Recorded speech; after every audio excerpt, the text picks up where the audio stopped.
Estamos de volta com o nosso programa De Volta com o Câmera Mais e agora recebendo o prefeito de Porto Velho, Wildon Chaves, para a gente conversar um pouquinho sobre a situação e as medidas que a nossa capital tem adotado para o enfrentamento ao novo coronavírus, para evitar a disseminação do vírus aqui na nossa cidade. Tudo bem, prefeito? Seja bem-vindo.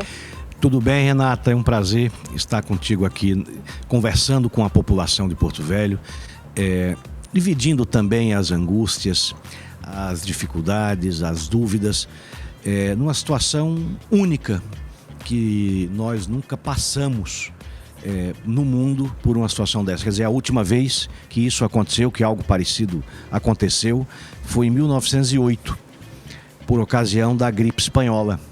E foi realmente uma doença devastadora no mundo. As estimativas não são exatas, mas giram em torno de 50 a 100 milhões de mortos. Então foi uma pandemia, a última pandemia mundial foi essa. E nós não estávamos, as prefeituras, os governos, o Brasil, a imensa maioria dos países do mundo não estavam preparados para viver uma situação tão grave, tão séria quanto essa. Quais são os principais pontos do atual decreto e o senhor já pensa em um novo decreto tratando sobre as medidas de prevenção aqui na nossa cidade? Bom, nós vamos reavaliar esse decreto, nós prorrogamos. Nós estamos na terceira semana de isolamento social. Essa é uma medida que impacta diretamente a economia, principalmente os trabalhadores autônomos, os pequenos comerciantes. Quer dizer, isso traz uma consequência econômica muito grave, mas o isolamento social continua sendo a medida mais eficaz de contenção da disseminação do coronavírus. O coronavírus, ele não sai sozinho procurando as pessoas. Ele, para se propagar, ele precisa infectar alguém. E esse alguém infecta outra pessoa, que infecta outra pessoa. Enfim, então nós estamos vivendo um momento ainda de grande apreensão. Nós encerramos na segunda-feira as 2 primeiras semanas de isolamento social. E agora, na próxima segunda, nós estaremos completando a terceira semana de isolamento social. Então, por hora, me parece que essas medidas estão sendo bem-sucedidas. As prefeituras e os prefeitos de todo o estado de Rondônia estão empenhados nessa questão. Esse primeiro atendimento é feito pelos prefeitos. A fiscalização do cumprimento das determinações do isolamento social. Em Porto Velho, 10 mil estabelecimentos foram acompanhados, ocorreram aproximadamente 500 notificações, algumas autuações também por descumprimento.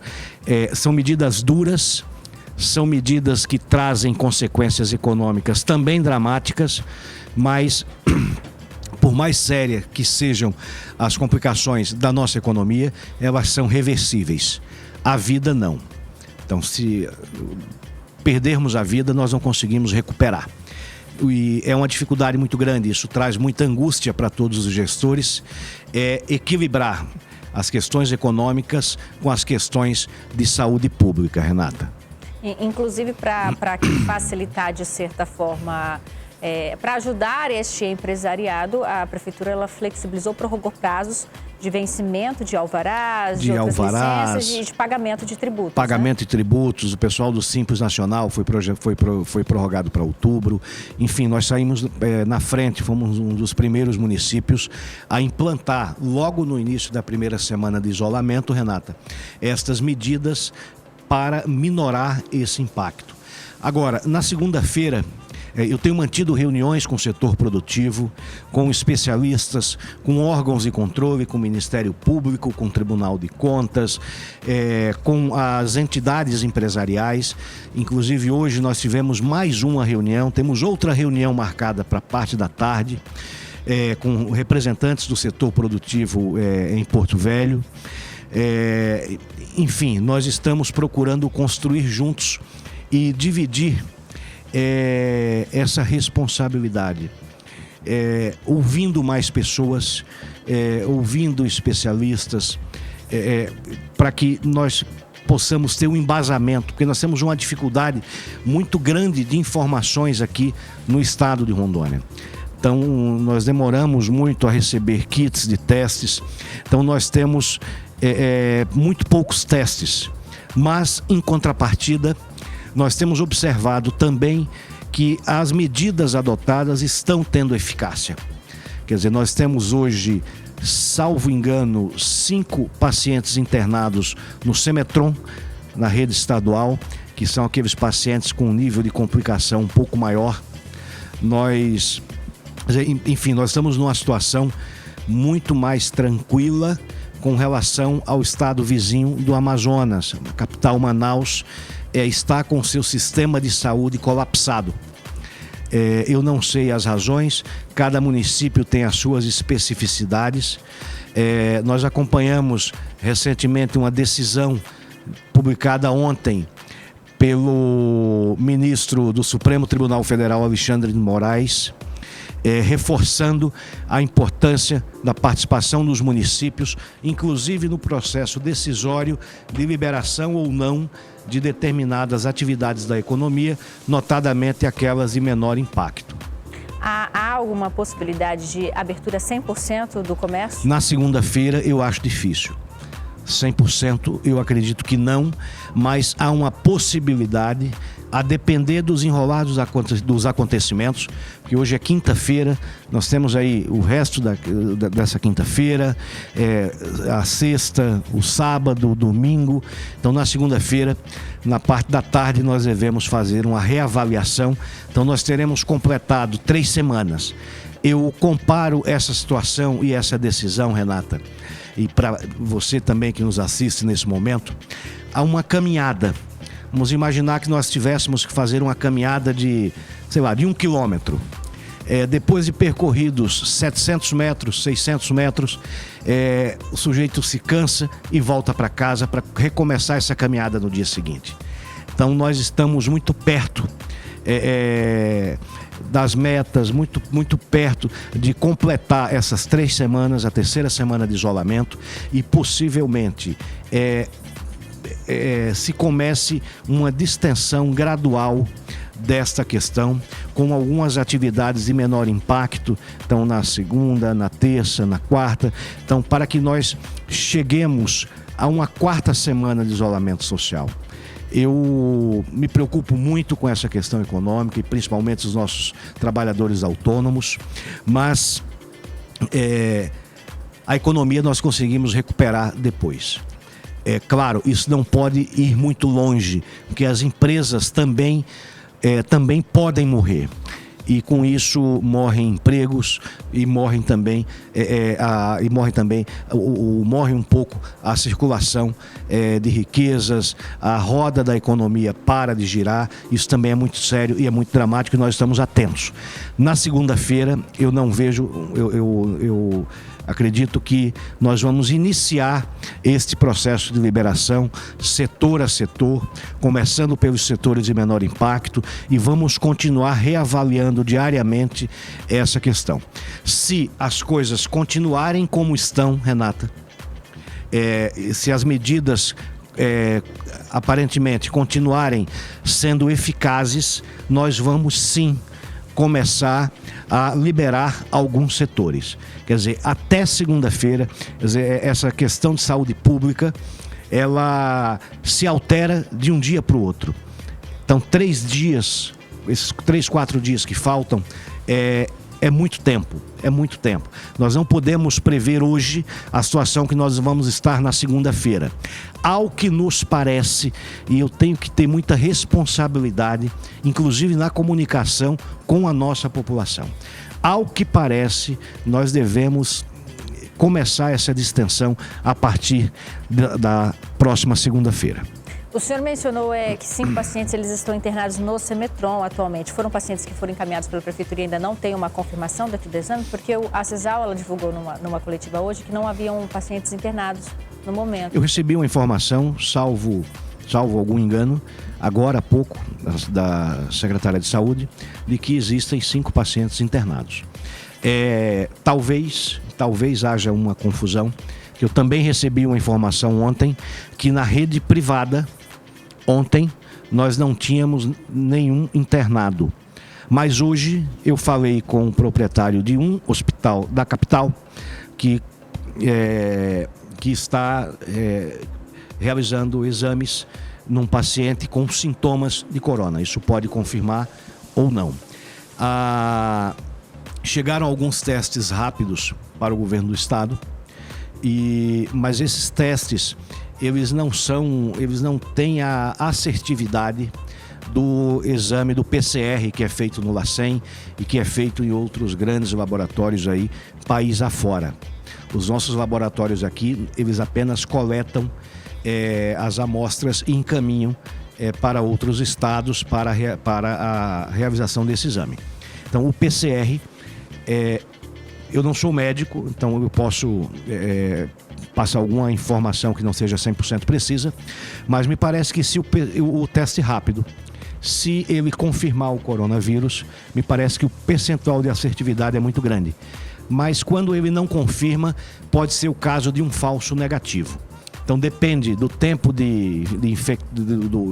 a quantos dias o paciente está infectado, depende de uma série de fatores, e isso é complementado pelos testes, pela consulta médica, pela análise do quadro clínico do paciente. A rede básica, ela estava preparada para isso, prefeito, já que ela que encaminha, que recebe que dá o primeiro atendimento a esse paciente? Renata, o mundo não estava preparado para o coronavírus. Basta nós acompanharmos o que está acontecendo no Equador, com corpos jogados nas ruas, empilhados nas ruas, enfim, milhares de mortos, o que aconteceu na Itália, o que está acontecendo ainda, o que aconteceu na Espanha, enfim, o que está acontecendo nos Estados Unidos, que é a nação mais rica e mais poderosa do mundo, está principalmente na região de Nova York, com seu sistema de saúde praticamente também colapsado. Então, é aí que entram as medidas de prevenção. Então, são essas medidas, em especial a do isolamento social, que é a mais eficiente. Então, essa medida, nós saímos na frente aqui em Rondônia, na frente de outros estados, e nós estamos, ao que parece, sendo bem-sucedidos. Porque o nosso sistema de saúde também não está preparado, nem o do município e nem o do estado ainda. Nós estamos preparados para consequências moderadas. Eu tenho explicado para a população, e vou me permitir usar essa metáfora agora, Renata. Imagine o seguinte, nós temos ouvido falar muito do tal do alongamento da curva. Então a população não está acostumada a ler gráficos. O que significa esse tal de alongamento da curva? O que é essa curva? É mais ou menos o seguinte, gente. Vamos imaginar que nós tenhamos uma dívida para pagar de R$12 mil. Para pagar essa dívida de uma vez, num único mês, fica muito pesado. Mas se ela for parcelada em 12 vezes, se nós tivermos 12 meses para pagar essa dívida, R$1.000 por mês, nós damos conta. Então, trazendo isso para a questão da saúde pública, vamos imaginar 120 casos a cada mês, 120 casos a cada 15, 20 dias, a rede estadual e os municípios estão preparados. Casos complicados, não são casos confirmados. Estou falando daqueles casos onde há complicação clínica, com insuficiência respiratória, etc. Então, 100, 120 pessoas por mês ao longo de um ano, Rondônia consegue atender. Ok.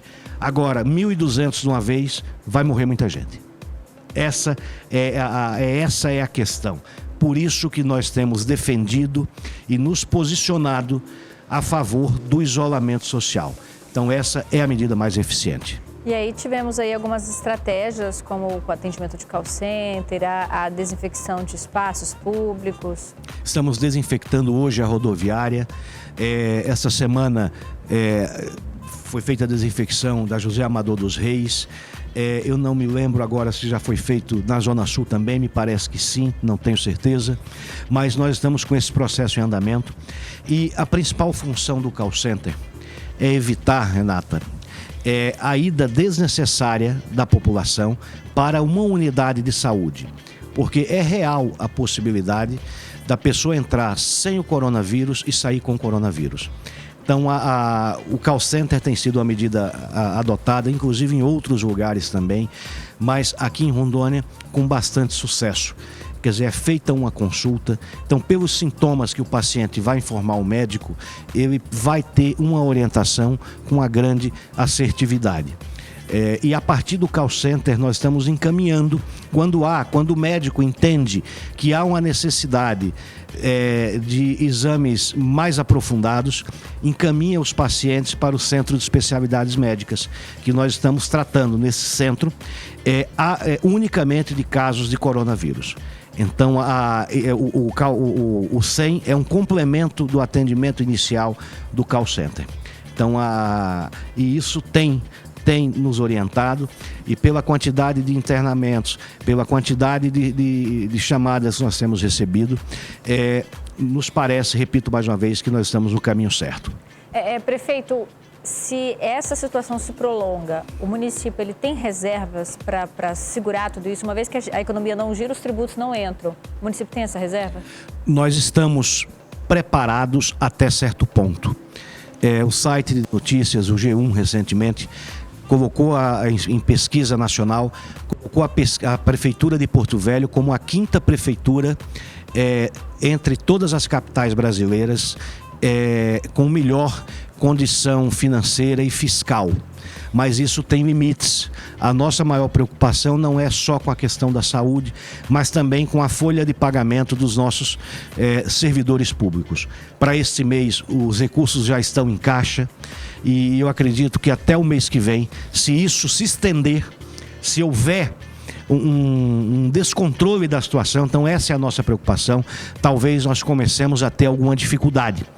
Então isso, os servidores públicos do Estado, eu diria das demais prefeituras também, do governo do Estado, também devem passar por problemas, mas isso em caso de uma demora maior aí, de mais um mês ou 2 nessa questão. A UPA de Jaci-Paraná deve ser aberta a tempo de atender a toda essa crise do novo coronavírus? Eu espero que quando ela realmente comece a funcionar, essa crise já tenha passado, Renata.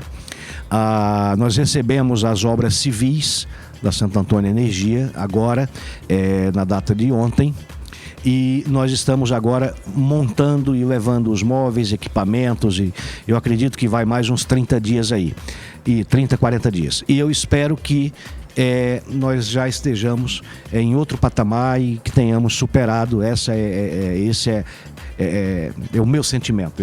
Eu acredito que, se Deus quiser, aí daqui mais uns 30 dias aí, nós já tenhamos superado esse momento. O processo emergencial para a contratação de novos profissionais na área de saúde está em andamento, são 280 novos profissionais de saúde, entre todas as áreas da saúde, isso está em andamento, nós estamos contratando mais pessoal e, aliás, eu aproveito o espaço aqui para fazer um agradecimento aos nossos verdadeiros heróis nessa pandemia, que são todos os profissionais da saúde do nosso município, e as nossas vidas dos 520 mil habitantes de Porto Velho estão nas mãos dessas pessoas.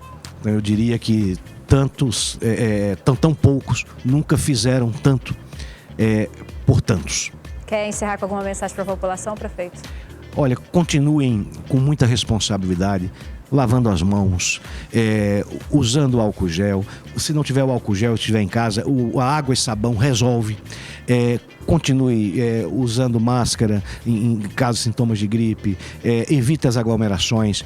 Nas filas, eu tenho observado filas, Renata, principalmente nos bancos e casas lotéricas. Gente, mantenham o afastamento mínimo de 2 metros entre uma pessoa e outra. Isso é fundamental. Obrigada mais uma vez, viu, prefeito? Muito obrigado, Renata. Um grande abraço a todos vocês. E qualquer novidade, claro que o nosso jornalismo vai estar aí antenado, trazendo os últimos fatos aqui em relação às medidas que estão sendo adotadas pela capital Porto Velho. Para a gente caminhar aí para a finalização, vou chamar aqui Luana Najara. Vem cá, Luana Najara, porque estamos nos aproximando do fim do programa de hoje.